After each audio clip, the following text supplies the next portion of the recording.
Hakuna lolote. Wachezaji mimi naona ni mwalimu kwa mabadiliko. Kwa hiyo mwalimu anafanya mbinu hii, kuna mwalimu ambaye anaondoka aliacha mbinu hii. Kwa hiyo ni hivyo, kwa hiyo hamna tatizo lolote hilo. Sisi kama wachezaji tunafuata mbinu za mwalimu ambaye alikuwa sasa ili kufanya vizuri katika michezo ambayo inakuja mbele. Hakuna kitu kingine chochote hilo. Unahisi mwalimu yupi alikuwa sahihi kwenu au ni bora kwenu kati ya aliondoka na huyo sasa? Mimi jambo hilo siwezi kuzungumzia kwa sababu viongozi wanajua mwalimu yupi alikuwa sahihi, alikuwa sahihi. Siwezi kuzungumzia mimi, kwa sababu mimi ni mchezaji tu. Mimi nafuata mwalimu wote ambao anakuja afanye naye kazi. Sasa pengine tuseme kutolewa katika michuano ya CAF Champions League kwa namna moja au nyingine kiliweza kuwatoa mchezoni kama mchezaji. Hajatoka mchezoni. Hajatoka mchezoni kwa sababu ni mashindano makubwa.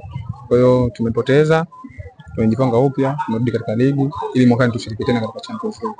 Mashabiki wanauliza Faisal ambaye alianza msimu uliopita na huyu ni kama tofauti sana au mengine tuseme ni mapema sana michezo miwili, lakini bado yale ambayo tulizoea kuyaona msimu uliopita bado hatujaona mpaka sasa hivi. Mimi siko tofauti au mimi niko tofauti? Siko tofauti, nipo vile vile. Bado mapema, ligi bado ndo kwanza imeanza mechi mbili, kwa hiyo wacha tuone mbele itakuwaje. Msimu uliopita mlimaliza nafasi ya 3. Kwa msimu huu plani ipo? Ya pili. Nafasi ya pili. Kwa msimu huu plani ipoje?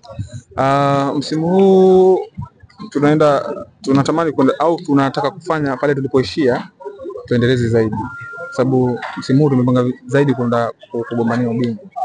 Kwa kila kitu kinawezekana kama wachezaji wajipanga vizuri ili michezo ambayo inakuwa mbele yetu tufanye vizuri.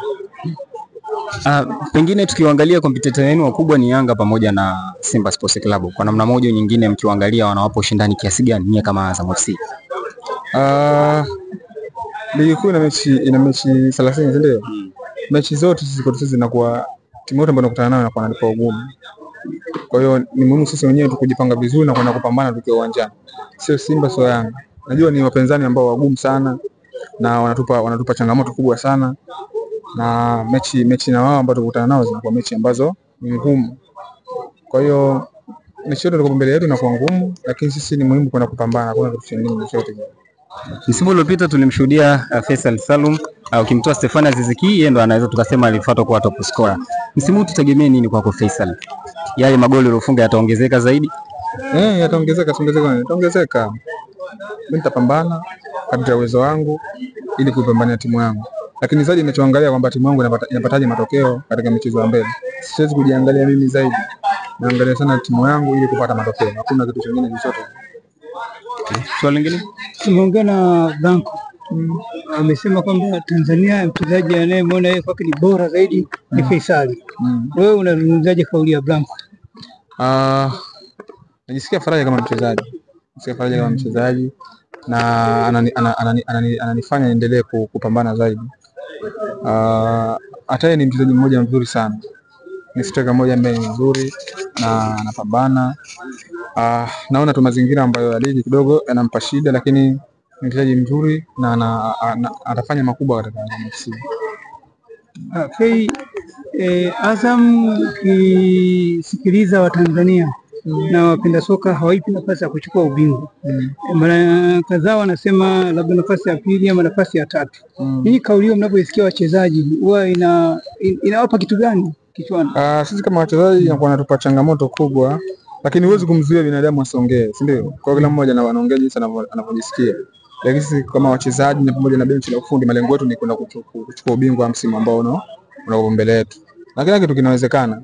Na mtu mpaka anasema hivyo ujue anakofia, au watu wanasema hivyo ujue ana hofu na nini. Kwa hiyo sisi tunaendelea kupambana, hatusikizi sana maneno ya watu, tutapambana kama sisi wachezaji ili kufanya Azam FC ipo juu zaidi. Faisal, wewe uliamua kutoka Young Africans ukaja kucheza Azam. Tofauti na wachezaji wengi wanawaza sana kucheza Simba na Yanga, lakini unaonekana kuwa kinyume kidogo, ukatoka Azam, ukatoka Yanga ukaja Azam. Unafikiri akili ya wachezaji wa Tanzania ya kuwaza Simba na Yanga kuona kama ndio ulipo mpira, wewe unaizungumzia jambo, unawashauri vipi wachezaji wa Tanzania? Ni kweli mpira uko Simba na Yanga tu na timu zingine pia? Mpira upo Simba na Yanga tu. Mchezaji unafanya kazi kwa kweli. Mchezaji hii ni kazi yako, si ndio? Na kama kazi yako kokote pale unafanya kazi. Umeona? Kwa hiyo ukiangalia sana kwenda kucheza Simba na Yanga, sasa utakuwa kuna uwezo kuamini uwezo wako. Lakini kama mchezaji ambaye unaamini uwezo wako na unamtanguliza Mwenyezi Mungu mbele, basi unafanya kazi kokote pale. Mchezaji mpira unafanya kazi kokote kwa sababu hii ni kazi yako, si ndio? Huwezi kuchagua sehemu ambayo unakwenda kufanya kazi. Kokote pale unapoajiriwa unaenda kufanya kazi. Umeelewa vizuri? Kwa hiyo ukisema bwana mimi nataka timu hii tu, unachagua timu ya kucheza, sababu utakuwa unaheshimu sana kazi yako. Mchezaji ambaye unaheshimu kazi yako na unaipenda kazi yako, basi unafanya kazi kokote pale anapokujalia Mwenyezi Mungu, si? Kwa sababu leo upo pale, kesho upo, si? Umeelewa vizuri? Utaweza kucheza mpira sehemu nyingine? Huwezi. Kwa sababu mazoea yako yashasema bwana mimi nitacheza Simba na Yanga, si ndio? Kwa hiyo kama mchezaji ambaye unajifahamu, unajielewa na unaheshimu sana kazi yako, una respect kazi yako, basi unafanya kazi sehemu yoyote ile. Mbona wachezaji wengi ambao hawachezi Simba na Yanga wala Azam, lakini wanacheza timu nyingine lakini wanafanya vizuri, kwa sababu wanaheshimu kazi zao, wanajua kitu gani ambacho wanataka, wanajua wanapopambana. Kwa hiyo hakuna mpira wa Simba na Yanga tu, bali zipo timu nyingi tu. Mchezaji kote pale unacheza, kokote unacheza. Kwa hiyo nitakushauri wasiangalie hivyo kwamba bana mimi nikitoka timu hii tena nitakuwa hivi. Hapana.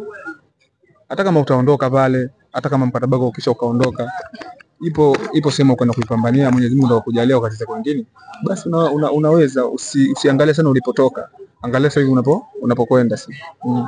Faisal, ukiangalia wakati unacheza Yanga, pressure ilikuwa ni kubwa sana nje ya uwanja, na unapocheza Azam unaona kuna tofauti gani kwa Azam hii ambayo inaonekana haina pressure kubwa kutoka nje? Inawezekana ikawa inapunguza nguvu ya kupambana uwanjani? Pressure ipo Azam. Kuna pressure kubwa sana. Azam kuna pressure kubwa sana. Naona ni sawa na Simba na Yanga. Hata kama Azam mashabiki wake ni kidogo, lakini pressure ni kubwa.